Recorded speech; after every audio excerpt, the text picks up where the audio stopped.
ক্যালেন্ডারের পাতাগুলো একের পর এক উল্টে গেছে, আর তার সাথে সাথে ধারার অপেক্ষার প্রহরগুলো আরো দীর্ঘ, আরো ভারী হয়ে উঠেছে। দেখতে দেখতে কেটে গেছে দীর্ঘ ৯টি মাস।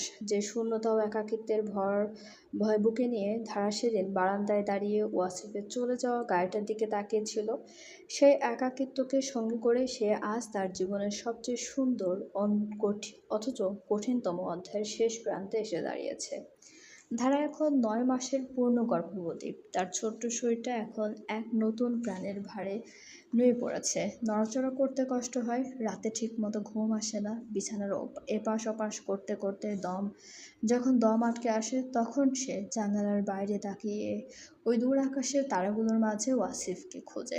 বুকের ওপর আলতো করে হাত রেখে অস্ফুট সরে বলল, দেখেছো তোমার বাবা কত নিষ্ঠুর। আর মাত্র কয়েকটি দিনের অপেক্ষা, অথচ এই সময়েও সে আমাদের পাশে নেই। মিশনের জটিলতা আর দেশের ক্রান্তিলগ্ন এমন এক পর্যায়ে পৌঁছেছে যে ওয়াসিফ চাইলেও এই মুহূর্তে বর্ডার ছেড়ে এক কদম নড়ার সুযোগ পাচ্ছে না। দুর্গম পাহাড়ি অঞ্চলের সেই গোপন ক্যাম্প থেকে এখন আর আগের মতো নিয়মিত ফোনও আসে না। শেষ যখন ৩ সপ্তাহ আগে একটা স্যাটেলাইট ফোন থেকে ওপাশ থেকে ওয়াসিফের কণ্ঠ ভেসে এসেছিল, তখন ওনার গলাতেও ছিল এক বুক হাহাকার আর অপারগতার তীব্র যন্ত্রণা। ওয়াসিফ বলেছিল, মুমতাহিনা, আমাকে ক্ষমা করিস রে পাগল। বুকটা ফেটে যাচ্ছে তোকে এই অবস্থায় একা ফেলে রেখে, কিন্তু কমান্ডিং পজিশনে থেকে আমি এই মুহূর্তে ছেলেদের বর্ডারে ফেলে আসতে পারছি না। তুই শক্ত থাকিস। আমি আমার জান বাজি রেখে হলেও ঠিক সময়ে তোর কাছে পৌঁছানোর চেষ্টা করব। ধারা সেদিন কাঁদেনি, ওয়াসিফকে সে দুর্বল করতে চায়নি, কিন্তু আজ যখন প্রসবের তারিখ ক্রমশ ঘনিয়ে আসছে, তখন তার ভেতরে সমস্ত শক্ত দেয়ালগুলো ভেঙে গুঁড়িয়ে যেতে চাইছে। একজন নারীর জীবনের এই বিশেষ মুহূর্তগুলোতে তার স্বামীর উপস্থিতি কতটা প্রয়োজন তা শুধু ধারার এই নিঃসঙ্গ মনটুকুই বোঝে। দুপুরের দিকে হঠাৎ করে আকাশে মেঘের ঘন ঘটা শুরু হলো। দেখতে দেখতে চারপাশটা অন্ধকার করে মুষলধারে বৃষ্টি নামলো। জানালার কাচ বেয়ে পাখির ফোঁটাগুলো আষ্টে পড়ছে।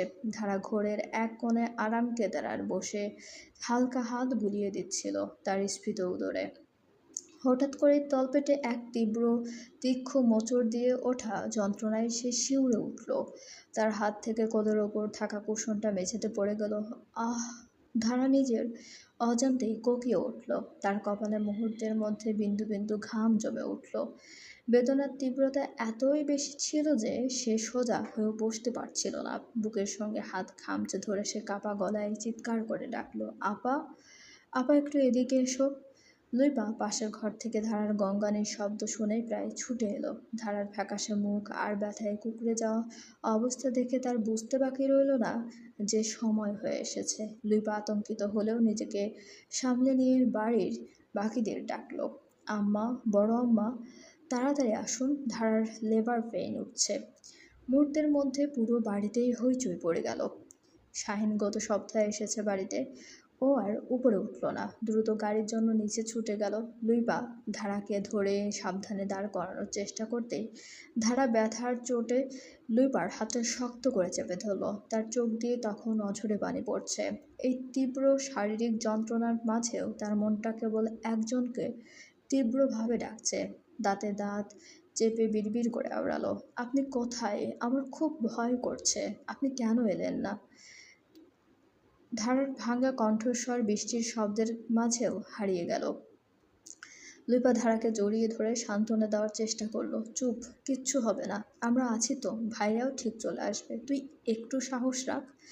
গাড়িতে তোলার সময় ধারার শরীরটা যন্ত্রণায় কাঁপছিল। সে গাড়ির ছিটে মাথা এলিয়ে দিয়ে চোখ বন্ধ করলো।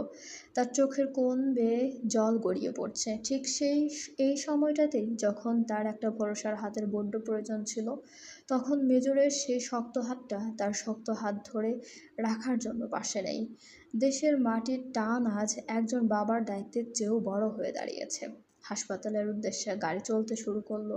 বাইরের বৃষ্টির বেগ আরও বাড়ছে, ঠিক যেমন ধারার বুকের ভেতরের ঝড় আর অন্তহীন অপেক্ষার আর্তনাদ। হাসপাতালের করিডোরে চাকার খটখট শব্দ আর লুইপার ক্রমাগত কান্নার আওয়াজ যেন ধারার কানের ভেতর এক অদ্ভুত কোলাহল তৈরি করছিল। স্ট্রেচারে শুয়ে ধারা শুধু দেখছিল ছাদের সাদা লাইটগুলো একটার পর একটা পেছনে চলে যাচ্ছে। তলপেটের মোচড় দিয়ে ওঠা তীব্র যন্ত্রণাটা এখন প্রতি মিনিটে আরো ঘন আরো প্রলয়ঙ্করী হয়ে উঠছে। ব্যথার চোটে তার শ্বাস আটকে আসছিল, কিন্তু সেই শারীরিক কষ্টকে ছাপিয়ে এক বুক অভিমান আর একাকিত্বের হাহাকার তাকে পুরোপুরি গ্রাস করে নিয়েছে। বোন আমার, একটু শক্ত হ, কিচ্ছু হবে না, আমরা আছি তো, লুইপা ধারার একটা হাত ধরে রেখে বলছিল। ধারা লুইপার দিকে তাকানোর চেষ্টা করলো। তার ঠোঁট দুটো কাঁপছিল তীব্র যন্ত্রণার মাঝেও। সে শুধু একটা কথাই বলতে পারল, আপা। ওনার একটা ফোনও কি আসেনি? উনি কি জানবেনও না যে আমি? লুইপা কোনো উত্তর দিতে পারল না, শুধু চোখ দিয়ে টপ টপ করে পানি গড়িয়ে পড়ল। ওটি সামনে আসতেই নার্সটা লুইপাকে আটকে দিল। ধারাকে ভেতরে নিয়ে যাওয়া হলো। ওটির ভারী দরজাটা যখন বন্ধ হয়ে গেল, ধারার মনে হলো সে এক সম্পূর্ণ অচেনা নিথুর জগতের বাসিন্দা হয়ে গেছে, যেখানে পাশে হাত বাড়িয়ে দেওয়ার মতো কেউ নেই। এদিকে বর্ডারের সেই দুর্গম পাহাড়ি অঞ্চলের পরিস্থিতি তখন অগ্নিগর্ভ। গত 24 ঘন্টা ধরে চলা একটানা অপারেশনের পর অবশেষে পরিস্থিতি নিয়ন্ত্রণে এসেছে। মেজর ওয়াসিফ তার কমব্যাট ইউনিফর্ম পরে কাদা আর বারুদের গন্ধ মাখা শরীরে বেস ক্যাম্পে এসে ঢুকলেন। তার সারা শরীর ক্লান্তিতে ভেঙে পড়েছে, কিন্তু তার চেয়েও বড় অশান্তি চলছে তার বুকের ভেতর। আজ সকাল থেকে ওয়াসিফের মনটা ভীষণ অস্থির। বুকের ভেতরটা বারবার কেঁপে উঠছে। সে জানে ধারার সময় একদম শেষ প্রান্তে, যে কোনো মুহূর্তে যে কোনো কিছু ঘটে যেতে পারে। নিজের ভেতরের এর প্রবল ঝড়কে আড়াল করে সে যখনই স্যাটেলাইট ফোনটার দিকে এগোতে যাবে, ঠিক তখনই তার জুনিয়র অফিসার সামির হন্তদন্ত হয়ে ওনার তাঁবুতে ঢুকলেন। স্যার, ঢাকা থেকে হেডকোয়ার্টারের মাধ্যমে লুইপার একটা জরুরি মেসেজ এসেছে। সামিরের গলা কাঁপছিল। ওয়াসিফ চট করে ঘুরে দাঁড়ালো। তার চোয়াল শক্ত হয়ে গেল। কী মেসেজ সামির? মুমতাহিনা ঠিক আছে তো? স্যার, ভাবিকে একটু আগে হাসপাতালে নিয়ে যাওয়া হয়েছে, লেবার পেইন উঠেছে, অবস্থা বেশ জটিল। সামিরের কথা শেষ হওয়ার আগে ওয়াসিফের হাত থেকে কফির মগটা মাটিতে পড়ে ছিটকে গেল। একজন কমান্ডো, যে কিনা হাজারো বুলেটের সামনে দাঁড়িয়েও পলকের জন্য কাঁপে না, আজ তার পা দুটো যেন এক মুহূর্তের জন্য মাটির সাথে সেটে গেল। চোখের সামনে ভেসে উঠল ধারার সেই ফ্যাকাশে অভিমানী মুখটা। আমি বীরের স্ত্রী হতে চাই না, আমি শুধু আমার স্বামীর স্ত্রী হয়ে থাকতে চাই। ওয়াসিফ নিজেকে কোনো মতে সামলে হন্তদন্ত হয়ে বেরিয়ে যেতে নিলেই সামির এগিয়ে এসে বললেন, কিন্তু স্যার, এই দুর্যোগপূর্ণ আবহাওয়া আর বৃষ্টির মধ্যে। সামিরের কথা পুরোপুরি শেষ হয় না।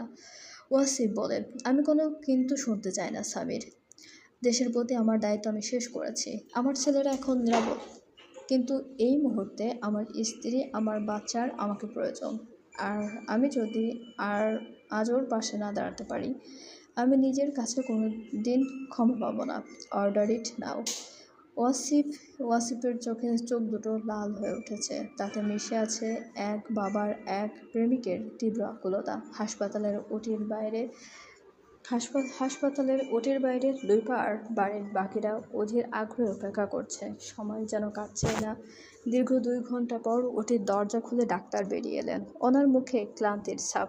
লুইপা দৌড়ে গিয়ে জিজ্ঞেস করলো, ডাক্তার আপা, আমার বোন ঠিক আছে তো? বাচ্চা? ডাক্তার একটা দীর্ঘশ্বাস ফেলে বললেন, পেশেন্টের কন্ডিশন খুব একটা ভালো না। ট্রমা আর মেন্টাল স্ট্রেসের কারণে ব্লাড প্রেশার খুব হাই হয়ে গিয়েছিল। তবে আল্লাহর রহমতে আমরা ওনাকে এবং বাচ্চা দুজনকে বাঁচিয়ে তুলতে পেরেছি। একটা ফুটফুটে কন্যা সন্তান হয়েছে। লুইপার চোখে আনন্দের জল চলে এলো, কিন্তু ডাক্তারের কথাতেই তার বুকটা ধক করে উঠল। তবে পেশেন্ট এখন অবচেতন। ওনার যখন জ্ঞান ছিল ওই অবস্থাতেই কার যেন নাম ধরে ডাকছেন। ওনার মনের জোর এই মুহূর্তে খুব দরকার।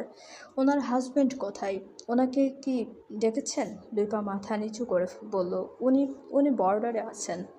কিছুক্ষণ পর ধারাকে কেবিনে শিফট করা হলো। কেবিনের ভেতরে মৃদু আলো। ধারা তখনও পুরোপুরি জ্ঞান ফিরেনি, তবে আচ্ছন্ন অবস্থায় তার ডান হাতটা বিছানার চাদর খামচে ধরেছে। ঠোঁট দুটো তির তির করে কাঁপছে। ঠিক তখনই কেবিনের দরজাটা ধড়াম করে খুলে গেল। দরজায় দাঁড়িয়ে থাকা মানুষটার পরনের ইউনিফর্ম তখনও বৃষ্টির পানিতে ভেজা। কপালে আর গালে লেপ্টে আছে যুদ্ধের দাগ, কিন্তু তার চোখ দুটোতে তখন শুধুই এক পৃথিবীর সমান ভালোবাসা আর অনুশোচনা। মেজর ওয়াসিফ ভেতরে ঢুকলেন। তার বুটের শব্দে কেবিনের নিস্তব্ধতা ভেঙে গেল। লুইপা আর বাড়ির সবার বাকিরা ওয়াসিফকে এই অবস্থায় দেখে স্তব্ধ হয়ে গেল। ওয়াসিফ কারো দিকে না তাকিয়ে সরাসরি ধারার বিছানার পাশে এসে হাঁটু গেড়ে বসলেন। তার কাঁপতে থাকা হাত দিয়ে সে ধারার কপালে জমে থাকা ঘাম আর চুলগুলো সরিয়ে দিল। তারপর খানিকটা কপালে এক দীর্ঘ গভীর চুমু খেলো। আমি এসে গেছি রে পাগল, তোর ওয়াসিফ তোকে ছেড়ে কোথাও যায়নি। চোখ খোল মুমতাহেনা। ওয়াসিফের ভারী কণ্ঠস্বর এবার আবেগে বুঝে এলো। সেই পরিচিত স্পর্শ, সেই চেনা পুরুষালী গলার আওয়াজ যেন ম্যাজিকের মতো কাজ করলো। ধারা ধীর গতিতে তার ভারী চোখের পাতা দুটো মেলল। ঝাপসা দৃষ্টি পরিষ্কার হতে সে দেখতে পেল তার সামনে কোনো স্বপ্ন নয়, স্বয়ং তার মেজর ওয়াসিফ ইউনিফর্ম পরে তার হাত দুটো নিজের দুই হাতের মাঝে শক্ত করে ধরে আছেন। ওনার চোখে টলমল করছে পানি। কাঁপতে থাকা ঠোঁট দুটো নেড়েও কিছু বলে উঠতে পারে না।